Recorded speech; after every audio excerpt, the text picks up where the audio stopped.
Mr. Arthur, we're back for an even dozen of the Talking Doves podcast.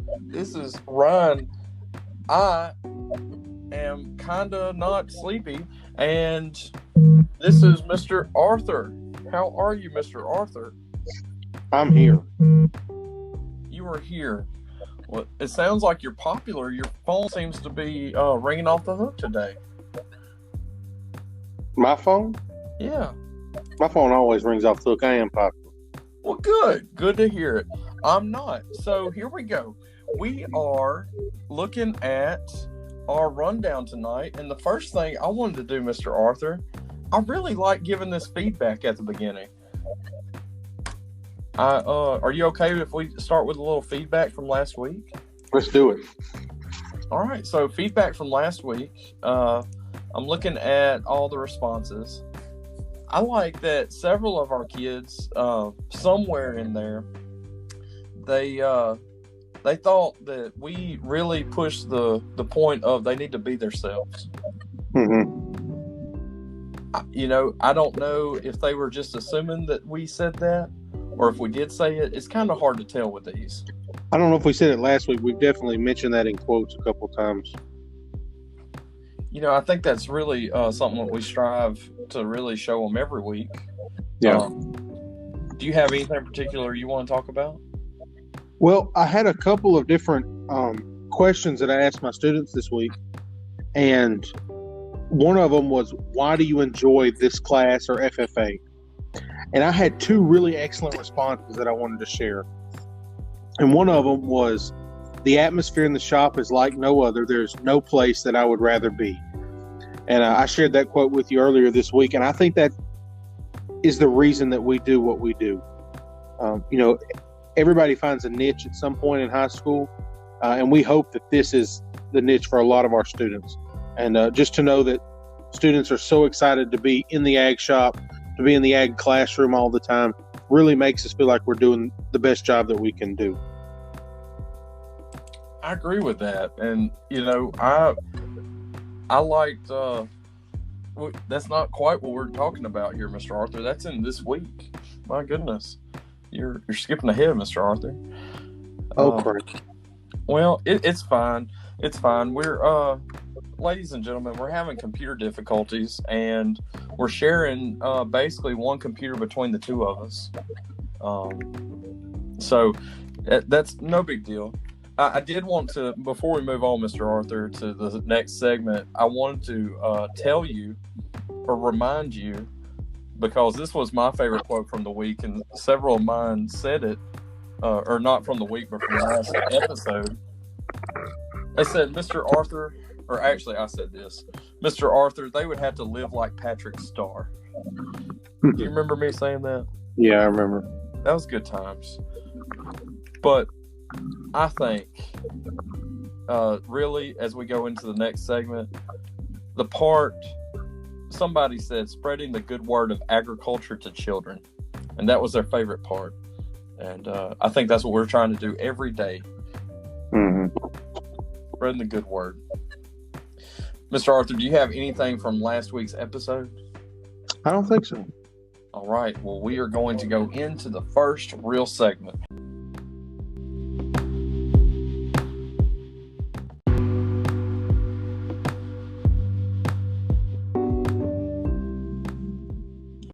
All right, guys, I just went into Mr. Arthur's office and I moved the Nerf gun that was on the floor because Mr. Arthur kept jumping it. I jumped the gun. Yeah, I'm good at that. So this week, as Mr. Arthur pointed out, we have been asking some of y'all some questions, and we're really hoping, because, we weren't able to see y'all every day, that we are going to be able to use some of that and just talk about the things that maybe y'all like about the ag department, maybe some memories that y'all have in the ag department, or anything really that pertains to FFA as a whole. And Mr. Arthur, go ahead and share some more with us. All right. So the second quote that I had that I really liked from Why Do You Enjoy This Class, or FFA, from one of my ag students, and she said, in the morning because we always have fun. And I think that's so important that when they come in the morning, it kind of sets the tone for the day for me, I know. And so I hope that that's been the case for everybody. I know we're a little silly and goofy some mornings, but I really enjoy getting to start off with that very large group and have fun with them. I take offense to that because I try to be goofy every morning. And you said some mornings. Well, it is what it is. That's the thing that we had been doing. I think they didn't really notice how goofy we were until homecoming week. But it sets that tone. It gets them in the, because we get these kids. They get out of the car, they get off the bus, they get out of their car, whatever. They go through a checkpoint, they pick up their breakfast, and they walk the P to the ag department. And they're just tired anyway. And so if we can help wake them up before class gets started, I think that's a great thing to do. Yeah. And one thing that I saw, Mr. Arthur, and I was really excited about this. I told them, I asked for them to say, what are reasons why you're happy that we are, there is an ag department. Why are you happy that we have FFA? And, one of the students said they love the program that relates to real life. It helps them learn basic skills. And that was something that it was a constant thing that a lot of kids were saying. And I think it's something that one of the reasons why me and you are both in agriculture education. But, one student on theirs, they took time out of another question and said that they wanted to learn more about the topic that we were doing this week, which was food science. And I think, talking to you, and you have a special connection to that. And I think we're going to do something pretty special in the next few weeks with that. Yeah, I hope so. So definitely be on the lookout for something big that's going to come from that. And it's going to be, I think that's potentially going to be something that they'll talk about. And next year when we do these questions, that'll be something they are saying. Yeah, I think we're not going to spill too many of the beans yet, but I think, we've strived to help our students create memories on a daily basis. And I think you're right. I think that's going to be one that some students are really, really going to enjoy and remember for a long time. Sure. So, one other thing I wanted to say is the Ag 1 kids kept bringing up the cricket protein bars, Mr. Arthur. Oh, they enjoyed that, or they didn't enjoy it? That was their favorite memory. I'm not sure if they enjoyed when we had cricket bars. For the students that aren't in Ag 1, Mr. Arthur, can we just review what the cricket bars were? Yeah, so we did a lesson with our students about sustainability and growing population in Ag 1, and I think my Ag 2 students did it as well, where I brought in some cricket protein bars, which are simply exactly what they sound like. It's protein that comes from the insect crickets, but I didn't tell them that's what it was until after they ate it. And I kind of compare that to if you like eating your Big Mac and large fry and Coke from McDonald's. If we're not sustainable and we don't watch the population growing at an alarming rate, that could be our meal. And I enjoyed the lesson, and I think some of the students really did enjoy it because we got a lot of laughs out of it. But I was kind of hoping that they would remember that for a long time, and maybe that's going to be the case. Well, here we are, 9 weeks after, 2.5 months, and 2 hurricanes later. Some of them still remember it, Mr. Arthur. So maybe that will be. I agree. I hope that that's something that they remember for a long time. Did you have any other questions you wanted to address some of their answers to, Mr. Arthur?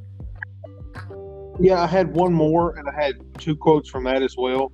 I had asked what was their favorite ag memory from this semester, because I'm just kind of curious what, specifically out of this semester, what they got out of it. One of them was from our officer retreat. One of our officers said that it was a quote from me. that I don't remember saying, but she says I did. It says, a day that I'm not sassy is a day that I don't feel well. Which I guess is true. No, don't feel well or tired. And then more of an ag quote that I got from one of our Ag 1 students is when Eli Little created a new P-law motion known as double division. Prop to Eli for that. Maybe we can get that in Robert's rules before too long. I'll start writing up the revision. I'll start writing up the suggestions for them. Definitely an excellent learning experience on Eli's part. And not to call him out, but she did in her quote. I got a question, Mr. Arthur. Do you think next year in the P-Law unit that we can make them come up with their own motion, a new motion? Yeah, I'm sure we can work something. I think that'd be interesting. So, wow. I'm so glad we took time out of our or we added to our assignments this week to kind of have some reflection on, where we're at, what we've learned, what the kids are picking up. And that was something that we tried to do last week on the podcast, is we just kind of summed up the lessons that we had taught. And so I think that was a good time of reflection as we're going into this holiday season. Well, and I think, Mr. Riley, that a lot of students didn't quite understand why we were asking those questions, but it's been a long week without them. So just to get to see some of their personality through answering some questions was fun, I think. Exactly. I mean, it's what kids don't understand is something that I kind of fully don't understand, and that's the feedback circle, the communication loop, and it's nothing without that feedback. And that's something that, I think every teacher that is having to teach virtually right now is struggling with, because we're used to having that, hey guys, are you understanding that kind of moment, raise your hand if you understand. Do I need to go back? Do I need to slow down? Do I need to speed up? We're missing that. And so anytime we're able to add that into our virtual assignments, I think it's a good thing. I agree. Well, Mr. Riley, before we end this segment, this section of the segment, I wanted to ask one of my ag questions this week. And the question is, an offspring of two animals or plants that are of two different breeds, varieties, and species is called a what? And I'll repeat that one more time. An offspring of two animals or plants that are of two different breeds, varieties, or species. And that's going to be a hybrid. And for those of you who have not yet gotten to animal and plant science, you'll learn about that as soon as we get back. We've talked several times, Mr. Riley, about how excited we are about animal science. And that's one of the things we'll talk about in animal science. And I know you'll cover that in plant science with your students whenever you get there. For the listeners who are trying to buffer through and scratch through and find the answers, that was hybrid.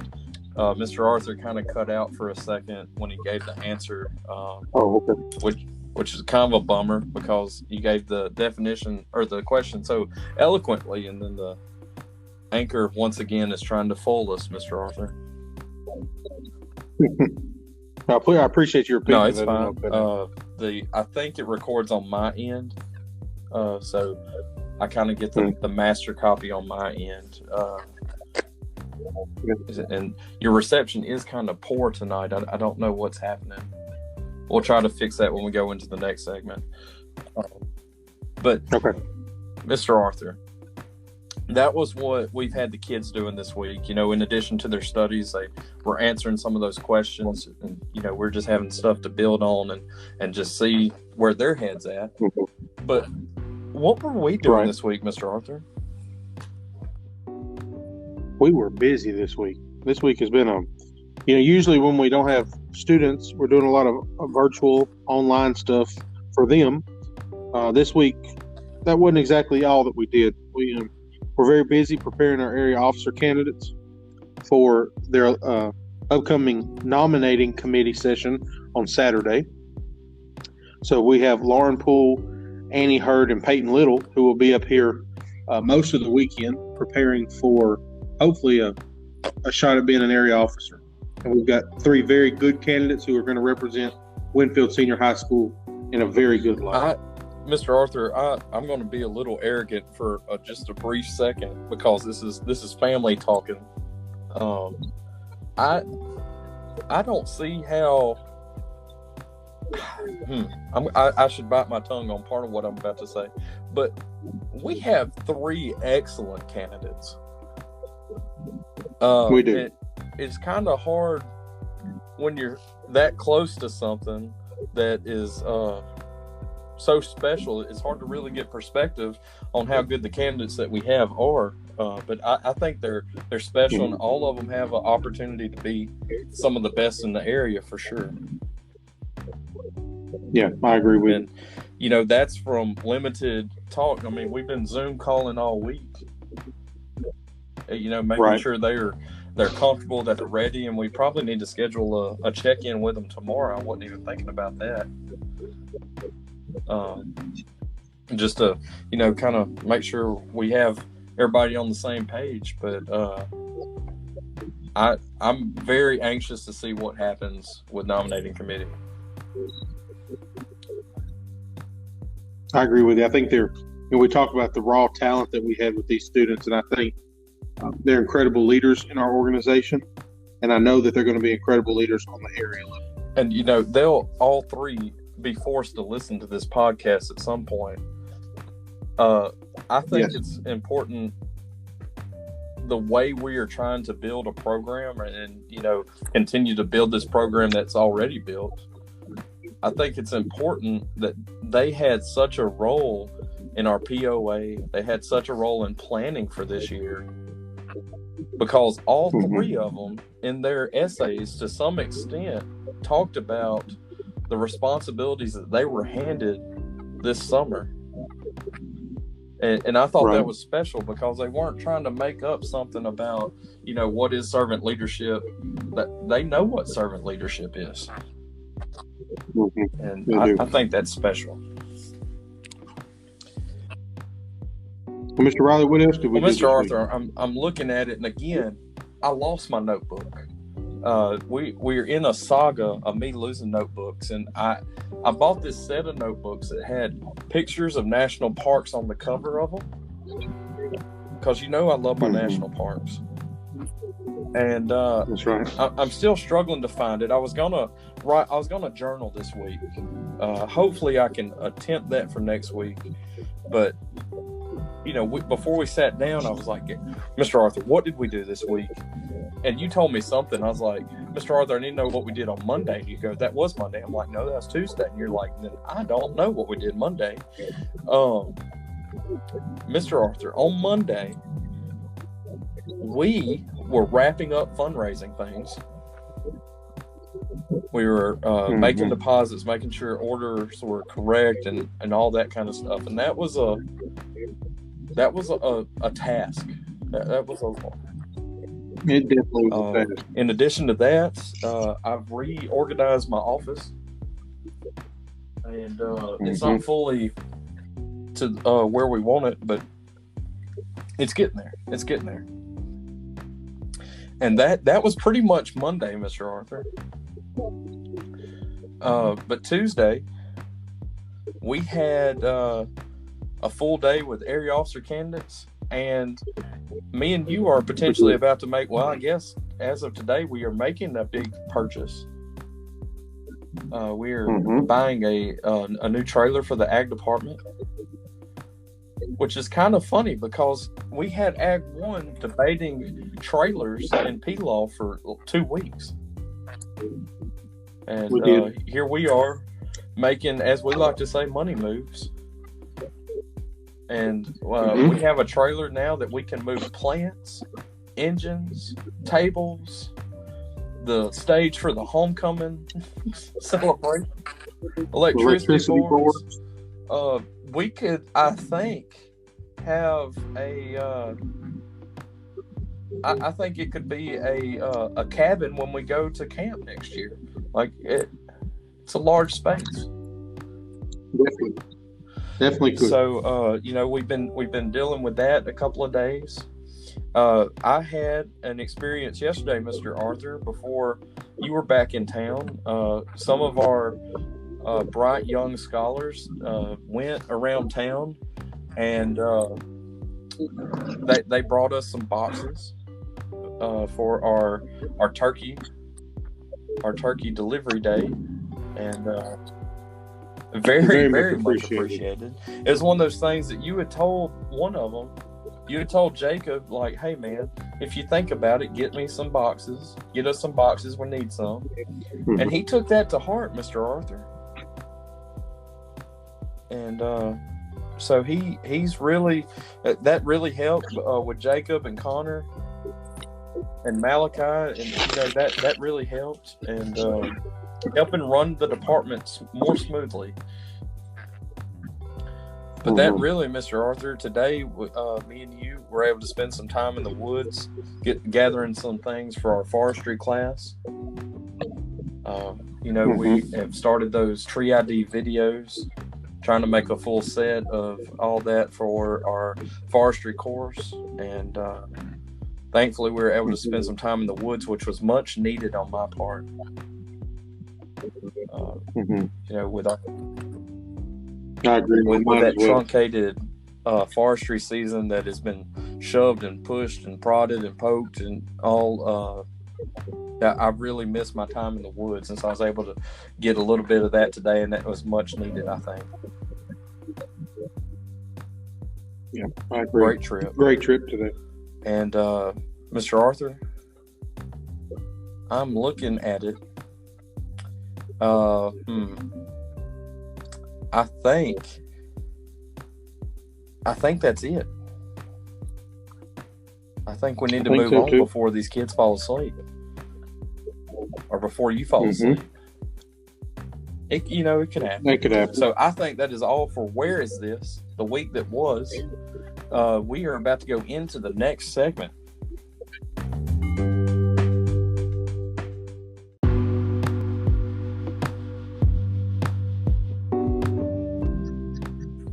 I'm waiting for the Goofy, Mr. Arthur. Where's Goofy? There it is. So we are into the next segment. When is this? This is FFA news. These are the happenings around the chapter, district, area, state, and this week even national news, Mr. Arthur. National news? That sounds like the worst news station name that you could have.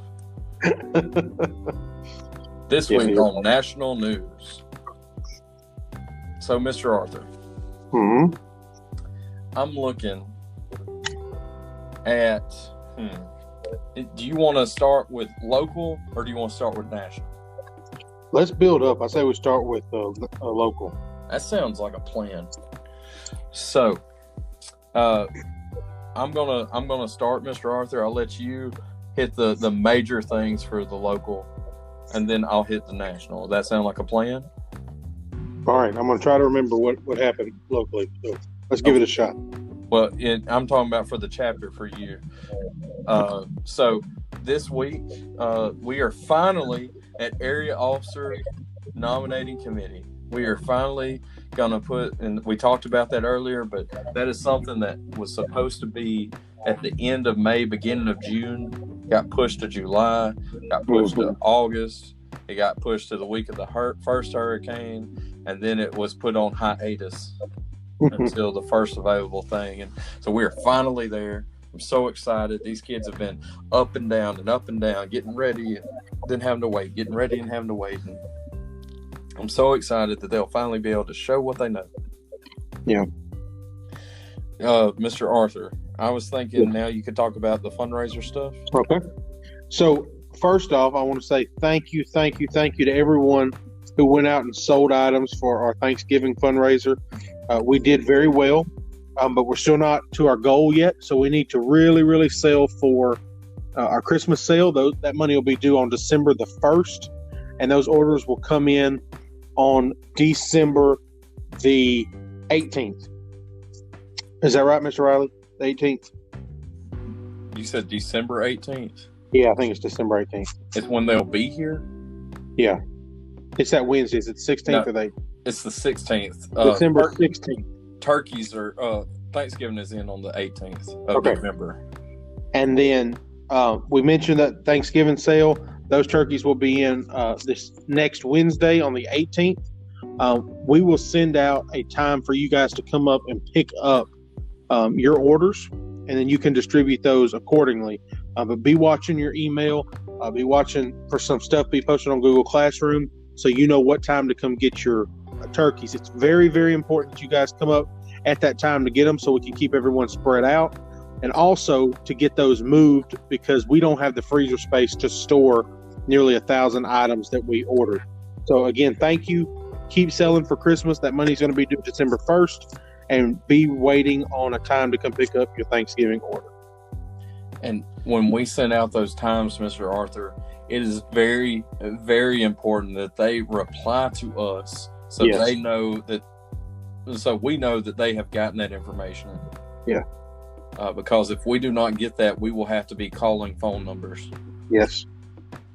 Because, like you said, we do not have the freezer space, and unless you're hiding a freezer from me, like I don't have one at my house. Nope. And we'd be hard pressed to find enough room in about 20 houses to. That's right. So very, very ultra important. So y'all be on top of your game. Finish strong, as a coach might say. Mm-hmm. So that is really, Mr. Arthur, do you have anything else at the chapter level? I don't think so. I think that's about it. I would like to, before we move on, I'm thankful for everybody that did help with Operation Christmas Child while they had the opportunity. Mm-hmm. Thankful for that. I'm hoping next year we've built up a little bit, so next year will be a little bit bigger. Right. But I think it was a decent first year, and I think it'll be even better next year. I agree. And now, Mr. Arthur, national news coming to you on tape delay. National news. So I believe it was this week, Mr. Arthur. Did we find this out this week? Or was it last week? I think it was last week. I think it was last week. I'm ashamed. I should have talked about this last week, but I think it's so cool. We have a push this year at the local level of having more supervised agricultural experiences, more SAE projects, and we are hoping with those projects that we can take their applications, really just write up a description of what they did, kept track of the hours and time that they put into it, and we can put those up for what's called Proficiency Awards. We recognize Proficiency Awards at state convention. There are state winners for every one of the different award areas, and those go on to nationals. Mm-hmm. Well, at national convention, they award a national winner. And something that hasn't happened very much in the history of Louisiana's State Association of FFA is we have not had many winners in Proficiency Awards at the national level. I'm thinking it was somewhere in the neighborhood of 3 going into this year. Mm-hmm. It was definitely less than 6 total. Mm-hmm. And that's with, the Proficiency Award program being over 80 years old. Right. Somewhere in that neighborhood. So, Mr. Arthur, this year we didn't have one. We had 2 Proficiency Award national winners. And that is something that is just staggering to me. Like, I remember a few years ago we had a national finalist. Yeah. And that was groundbreaking. Yeah. But what we found out was the first one that was awarded at the convention was William Gaspard of the LaSalle chapter. He was the 2020 winner in ag communications, which is really special. And, you said that he interned at, Twyla? Yeah, Farm Bureau in Twyla. Yeah. Yeah, it's so cool. And with his application, he was the national winner. With that win, that was our first Proficiency Award national winner since 2005. Yeah. Which is crazy to me because that was the convention where I had just became a FFA paid member. Wow. And I would have been a paid member in August, and then 2 months later we would have had our last National Proficiency Award winner. And that's crazy to me. Yeah. And he won his, and then the way they staggered them was it was across a couple of different days. A day or so later, we find out that Alex Walker of the Quitman FFA chapter is the 2020 National FFA winner in vegetable production. And this is the first time, Williams was, technically the first time that we had a winner since 2005. Alex made this the first time we have ever had two winners in the same year. Wow. And that's incredible because now we're getting into talks of productive states. Right. Yeah. We've always been like the kid brother situation where everything we do, they're like, oh, look at them. Good for them. But now we're starting to have a voice on the national level, and it's crazy to me. Because at nationals, we used to be decent at forestry. We used to be decent at parliamentary law. And I'm talking about, statewide. Right. And that was it. We had the Dearman siblings that they were, national runner-up. Yeah, both of them. And, forestry was always in the top 10 at nationals.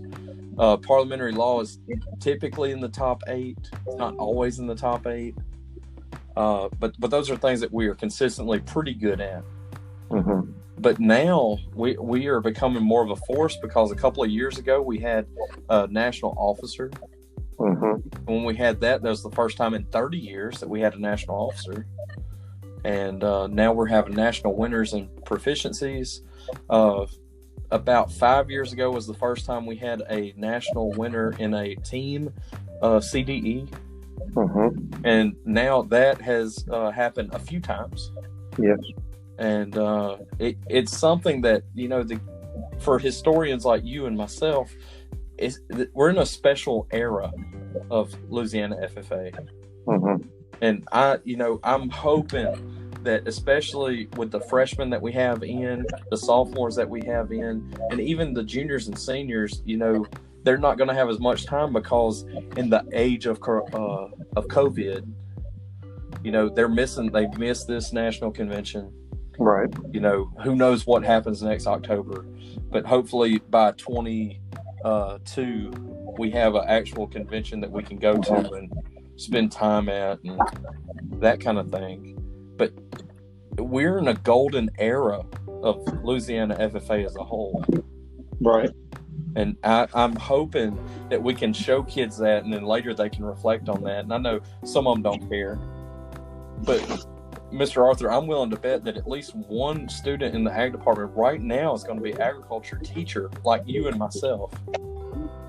Yeah, that's the hope. And so they're going to have gone through and been an active FFA member during some of the best years of Louisiana as a whole. And I think that's special. Right. Well, when we found out, it's been probably a month or so ago, or maybe more, that William and Alex were both national finalists. Thought that was so neat. And then I had an opportunity to judge the National Proficiency Awards to determine the winner in ag processing. So neat. And I got to see the excellent projects that kids all across the country were doing. And then to see two of those proficiency applications come back as national champions, it's incredible. And I congratulate both of those guys on all the hard work that they did. And, I hope that in a few years we have a national champion proficiency application as well. I think we definitely could. We have several projects that are good projects, and it's just one of those things that takes time to build up that quality portfolio, that quality application, and but not taking anything away from those two. I mean, that is just incredible. Yeah, it is. And I'm so happy to just be around for that, So, Mr. Arthur, that is all the FFA news I have. I don't have anything else to add. All right, so let's. Mr. Arthur, do you have a question? Oh, I do. Thank you. Got so excited. So, I forgot. So, ag question number 2.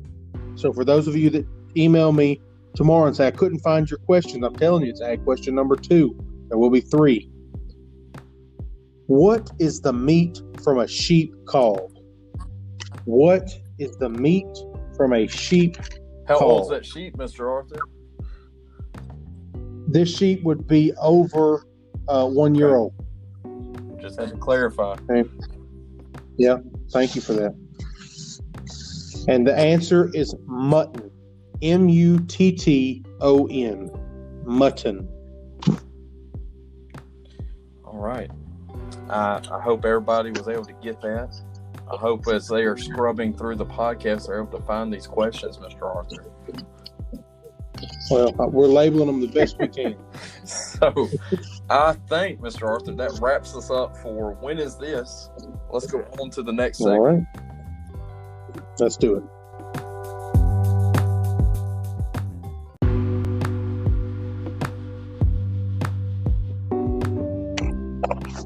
Hello, Mr. Arthur. How's it going? It's going great. Long time no speak. Ooh, long time no speak. Long time listener, first time caller. Mr. Arthur, I think that really means I'm old. Yeah, that's true. So, Mr. Arthur, I think if we follow the trend of the past couple of episodes, Okay.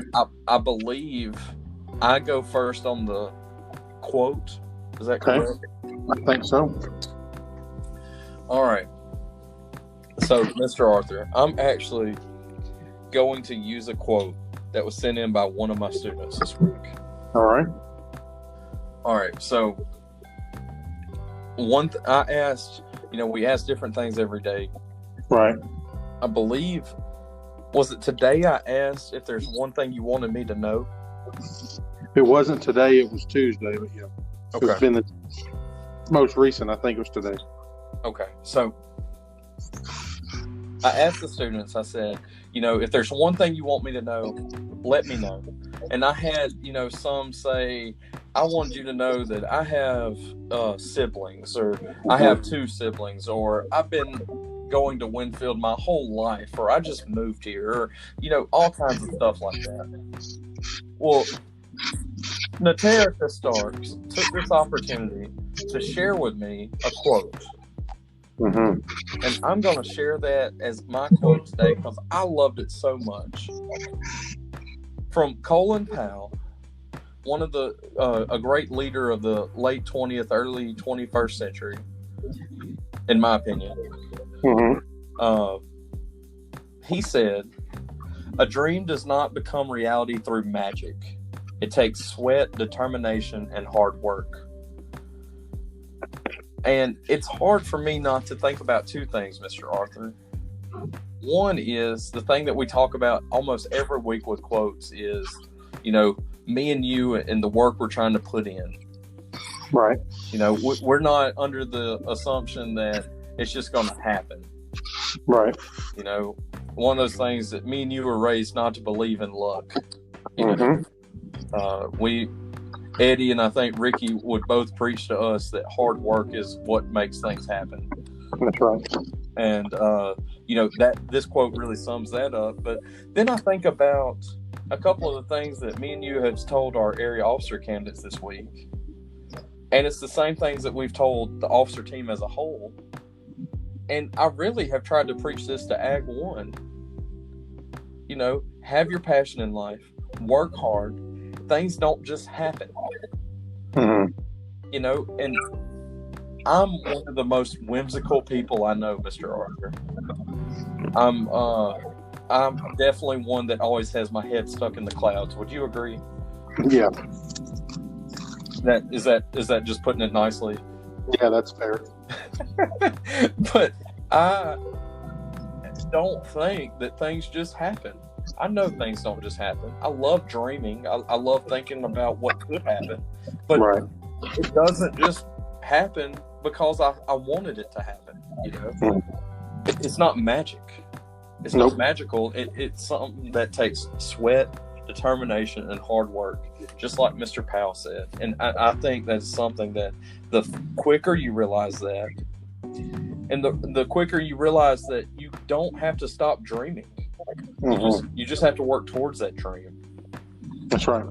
And whether that's trying to get an A on Dr. Cole's essays, or whether it's trying to get into a college you want to get into, or whether it's getting a job at Max, whatever you're shooting for, you have to work for it. I think it's important you just said that. I think it's oftentimes we think goals or dreams can be too small, and that's never the case. You have to set goals and dream, and even if it is just a stepping stone, because everything that you accomplish should have been a goal at some point. Absolutely. Bringing back absolutely, Mr. Arthur. My quote this week absolutely goes with your quote, which I love when that happens. I do too. And I love when I find quotes and I have no idea who the person is that said it, but that really doesn't matter, right? No. Simon Sinek, I believe, was penned as the author of my quote. He's a motivational speaker from the UK. But it ties right back into, we talk about hard work, we talk about determination. And how many times, Mr. Riley, do you have a kid come in to your classroom and tell you that they're stressed? More times than I wish it did.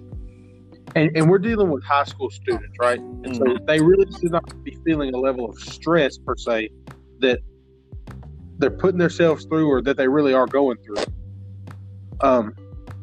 But this quote that I came across this week kind of put it in perspective for me, because all the time people will be like, you look stressed. I'll be like, I am stressed. But am I really stressed? And that's kind of where my quote's going this week. It said, working hard for something we do not care about is called stress. Working hard for something we are that we love is called passion. And I like so that, we say that, our job has us stressed out. Well, if we love our job, that's passion. And passion can cause a little bit of distress, but never, stress in itself. So, wow, I love that, Mr. Arthur. That really gives you a new perspective on what stress is. Because me and you both have nights where we can't sleep because of something we're passionate about, really. And that passion really is what drives a lot of what we do around here, right? Because dreams are something that we have to work for. And wow, I looked up Mr. Simon as you were talking, Mr. Arthur, and he has a golden circle which talks about a perspective of the influence of successful leaders and organizations. And he says to start with why. You should start with why, and then work up how, and then go up to what. And I don't know. I thought that was interesting. His book is Start with Why. Start with Why. I think I have to check that out. Yeah, I think that's that might be interesting. Sometimes motivational speakers get a little too much theoretical. Yes, that's that. I was struggling to come up with a polite way to put it, but sometimes they act like they've never lived a day. But yeah, I like that. I like that. So, Mr. Arthur, do you have anything else for quotes? I'm going to go wrap it up with my last ag question, Mr. Riley. Okay. So, I wanted one of our quotes this week to be related to the holiday season. I mean, one of my questions. I need to go to sleep. Anyway. And I thought about Thanksgiving. And what is the number one staple for Thanksgiving? Would that be a turkey, Mr. Arthur? A turkey, yes. It's the turkey. And I got to thinking, because I didn't know, so I don't feel bad that you didn't know this, how many turkeys are consumed on Thanksgiving in the U.S.? Oh, gosh. Mr. Riley, I want you to take a wild guess. Wild. All right, Mr. Arthur. I'm thinking, how many people are in America? Are we at 400 million? 300? Not quite 400 million. Okay.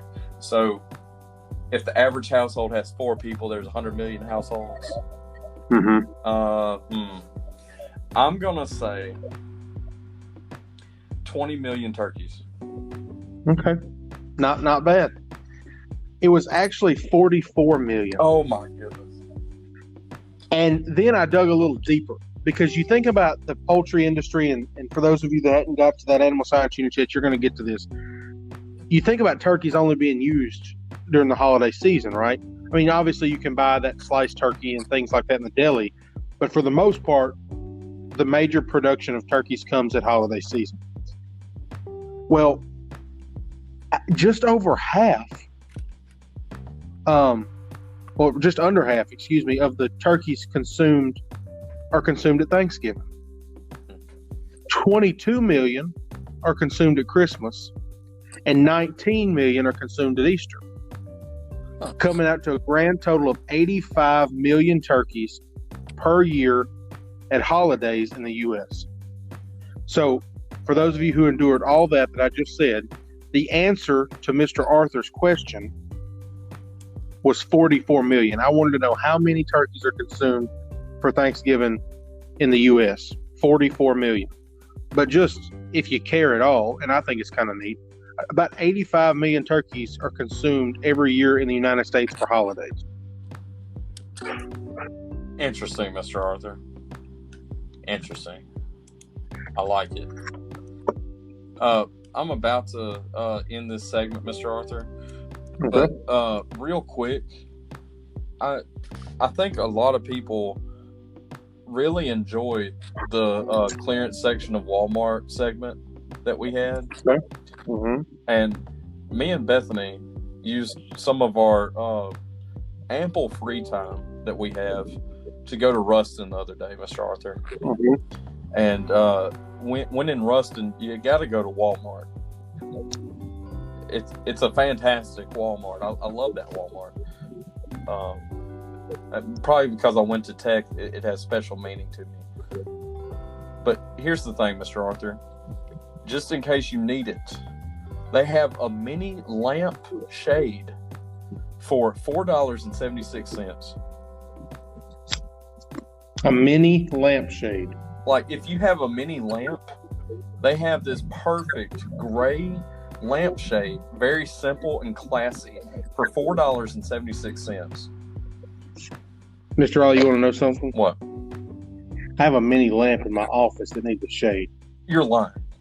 I'm dead serious. I'll show it to you after this. Well, I think they close at 10. We might have to move it to tomorrow, but I'm just saying, like, it's there, and I think that's a problem we need to address. And do you know what the color of the base is, Mr. Riley? What? It's gray. You were lying. I'm not. I'm dead serious. Here's the thing, kids. You dream it, and then you have to work for it. No magic here. No magic here. Okay, let's go on to the final segment.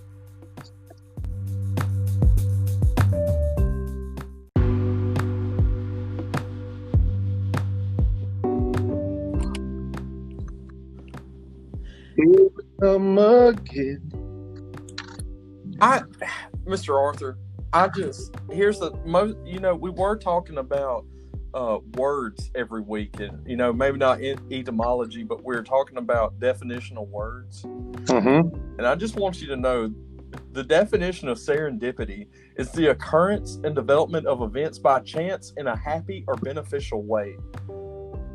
As to say something to the effect of a fortunate stroke of serendipity. I want everyone listening to this podcast to know that I just saw the gray lamp that Mr. Arthur was talking about. It is, in fact, shadeless, and the one that I found at Walmart that I happened to take a picture of is a perfect fit. By any stretch of the definition of serendipity, I believe we have found a fortunate stroke of serendipity. The Isle of Serendipity. Exactly. That's what I'm saying. You know, whether it's that stupid air filter that is still on sale at the Winfield Walmart, or whether it's a lampshade in Ruston, Louisiana, you can find things that you may need. Mr. Arthur. Real quick. Okay. I think we have to take this opportunity to tell our students how to spell aisle. We struggle with that.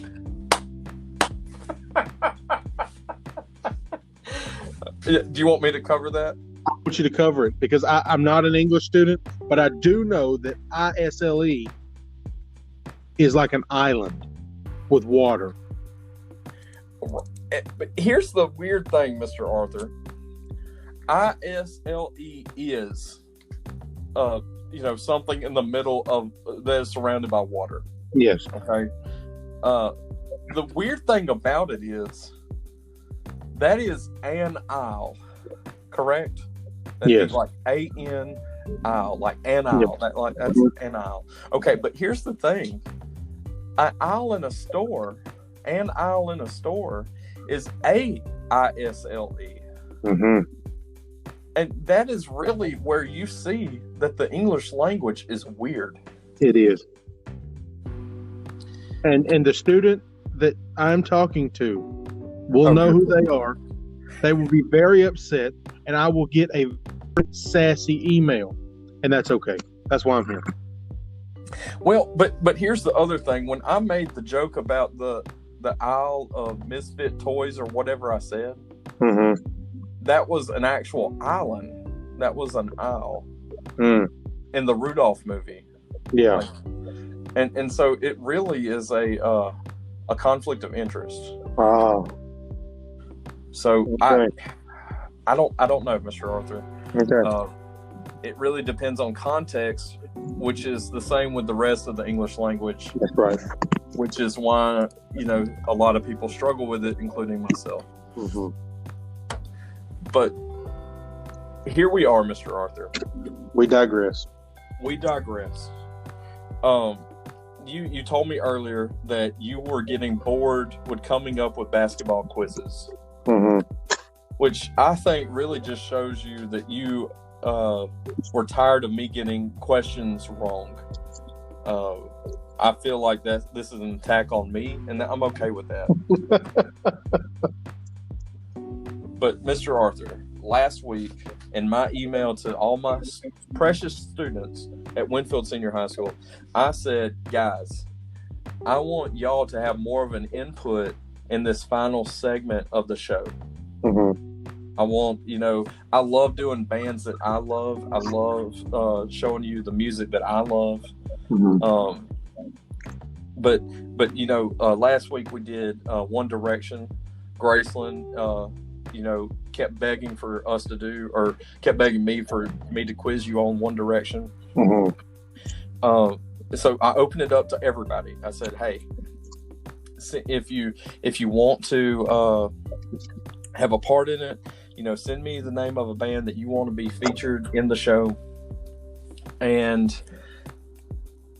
so I did.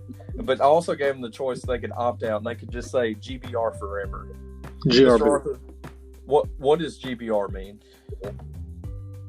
Go Big Red. Go Big Red. Go Big Red forever. I think if I can send any of our students off into the world, just remember, Go Big Red forever. But here is the thing. All of our students love old music. I got an overwhelming response of classic bands, classic rock bands, which I don't know if they're trying to cater to your taste or if our students have just been stuck in a car with their parents and grandparents. It's definitely the second one. Well, I'm okay with that. So you said an overwhelming majority of your students said stuff. I think that's excellent, right? Yes. But Yes. did Connor Johnston send something in? He did. And- I don't believe we are using Connor's suggestion. I believe Connor just responded back, GRB. Oh, he did. That is correct. Go Red Big. I can't believe you're calling my son out like that. Yeah, well, I like the kid. Okay, well, in any terms, by any measure, here we go. Mr. Arthur, All right, I'm ready. I'm not going to say who gave me this band. The student that gave me the band will definitely hear this tomorrow, and that's fine. I'm not going to have a shout out. I picked this one because I love this band and I knew nothing about them. Okay. And I love them for 2 songs that are on their first album, and that's all I really know. Do I know this band? Yes, Okay. you do. I think me and you sang this at the tailgate before the homecoming game That's scary. Okay. because their number 1 song of all time was on our homecoming playlist, Mr. Arthur. Oh, was it on Bridesmaids? Not that one. Oh, Mr. Arthur, I'm going to tell you, like I will tell anybody that will care to listen, that I was raised in a world where the radio said we are playing the hits of the 70s, 80s, and today because I'm that old. So anytime I'm talking about classic music, it was from the 80s or before. all right. Because I am old, Mr. Arthur. But anyway, Boston. Yeah. Boston is an American rock band from Boston, Massachusetts. No. Can you believe it? No. Do you know what the name of their first album was? Boston. Anyway, American rock band from Boston, Massachusetts, which had its most notable successes during the 70s and 80s. They centered on multi-instrumentalist founder and leader Tom Scholz, who played the majority of the instruments on the debut album, which I found to be very interesting. Very interesting. He also had lead vocalist Brad Delp, and they are a staple of classic rock. You know, if anybody says they love classic rock, they love More Than a Feeling. Who doesn't love More Than a Feeling? Right. And then Peace of Mind's my other favorite. But anyway, Tom started writing music in 1969 while he was attending which New England university? And I have a pretty good hint for you, Mr. Arthur. I'm hoping so. It's a private university. You call that a good hint? I'm joking. That's the first part of the hint. This is a private Villanova. You call Philly New England? Come on, Mr. Arthur. I don't know. It's up there somewhere. Anyway, it's a private university, one that holds the distinction of being like LSU and that they hold land, sea, and space grants. They also were featured heavily in the film 21, which is about the students that joined a club that went and broke casino taboo by counting cards and winning in blackjack.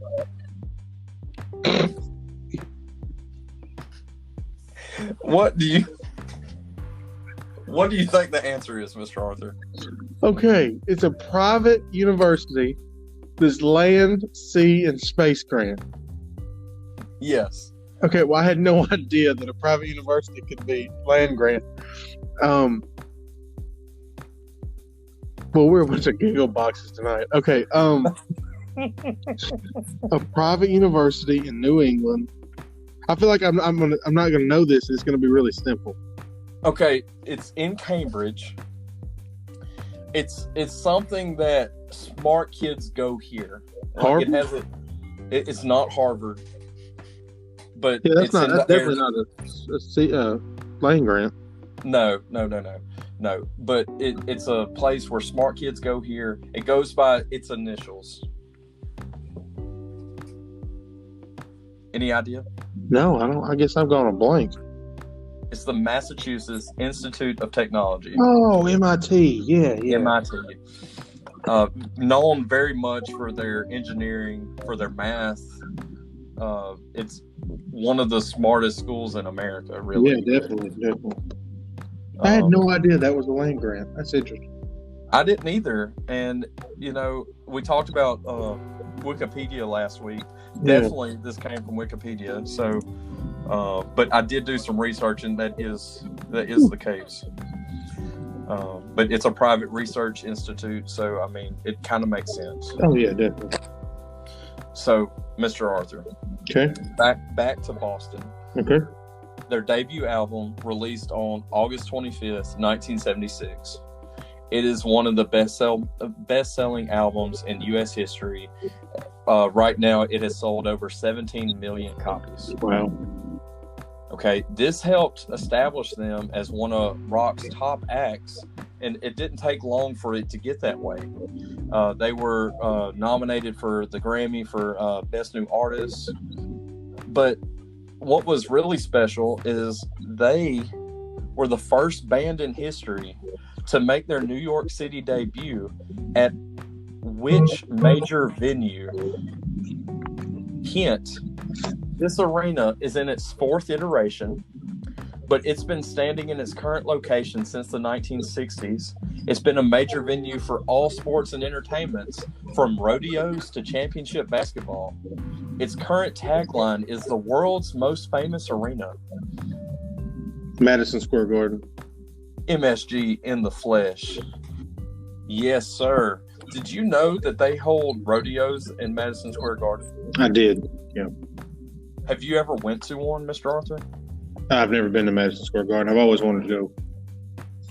I think we should find a week where they have like 7 different kinds of events and go to all of them. I'm game. I did, I'd read before that, and I've seen pictures from rodeos at Madison Square Garden. Mm-hmm. And I went back to make sure that was a thing. I didn't want to, misremember. And June 19th through the 21st of this year, they were supposed to have Rodeo New York, sponsored by the Cowboy Channel. Mm-hmm. And so neat that a venue can have all of those different events there. And, it's in Manhattan. Yeah. Like, can you imagine having to take steers and horses and bulls to Madison Square Garden? I think I'd rather see that than a rodeo.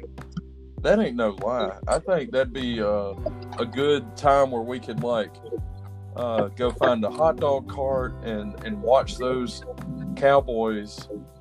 I don't even know where to begin, because I'm picturing, I've never been to New York, but I'm picturing New Orleans downtown. Yeah. And I'm thinking, what if you had, rodeos at the Superdome kind of thing, and how that would look, and that'd be a travesty. Mm-hmm. That'd be tragical, and New York would be way worse than that. Oh yeah. Oh my gosh, can you imagine getting off I-10, going to the Superdome with a cattle trailer? Oh my gosh. Not a bit. Not a bit. That is nothing I want to be a part of. Mr. Arthur, mm-hmm. I have been foolish enough this week. Do you have anything else you'd like to add? I don't think so. I'm ready to be back at school. I'm ready to be back in that face-to-face. Yeah, this virtual life is tough, but I appreciate all the students who are doing the work that we're assigning. If you're listening to this and you haven't done any of that work, please do it. We have to grade that. We have to, do the same grades like you're here. So we try to give you I wouldn't say an easier unit, but maybe a more accommodating unit for online learning. So we're doing everything we can. You've got to do everything you can to complete your work. And we hope to be back with you as soon as possible. I'm trying to put in grades on Mondays and Wednesdays, Mr. Arthur, mm-hmm. or Mondays and Thursdays or something like that. And, that way, if they weren't able to do it on Monday or by Monday, they'll get that incomplete or that 0 or whatever. And they'll be like, oh no, I got to do that. Right. That's kind of the model I'm trying to follow. It's a struggle with everything we have going on in the ag department. But y'all just know if you get that I, you get that 0, there's time to make it up. Definitely. But We're please, doing that as a reminder. Doing that as a reminder, you get that J call, or you get that angry mom or dad or grandparent, or maybe yourself. Maybe you're getting mad at yourself because you didn't do the work, and it's fine. You just need to take care of your business. Yep. So, Mr. Arthur, I have spoke my words. All my songs have been sung. There you go. There it is again. So, guys, we love y'all. So happy to be a part of Winfield Senior High School and Winfield Senior High School Ag Department, and we hope to see you soon. I know your pain. Why do you lock yourself up in these? All right, Wilson, stop. All right.